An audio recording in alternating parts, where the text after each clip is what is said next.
এই ঘটনা যে সমস্ত কাপুরুষরা ঘটিয়েছে আমরা তার তীব্র নিন্দা জানাই এবং আমরা চাই অবিলম্বে কাপুরুষদেরকে খুঁজে বের করে শাস্তির আওতায় আনা হোক। তবে একটা কথা, মেসেজ ভেরি ক্লিয়ার, এই জাতি কোনো গুলিকে পরোয়া করবে না ইনশাআল্লাহ।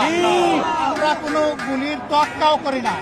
কেউ যদি আবার নতুন করে ফ্যাসিজম বা সন্ত্রাসের রাজত্ব বাংলাদেশে কায়েম করতে চান তাহলে খুব দেরি হবে না, যথাযথ জবাব পেয়ে যাবেন ইনশাআল্লাহ।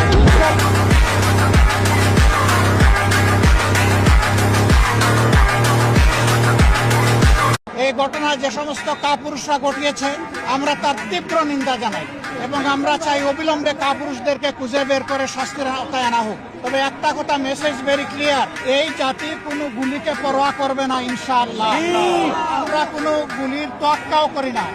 কেউ যদি আবার নতুন করে ফ্যাসিজম বা সন্ত্রাসের রাজত্ব বাংলাদেশে কায়েম করতে চান তাহলে খুব দেরি হবে না, যথাযথ জবাব পেয়ে যাবেন ইনশাআল্লাহ।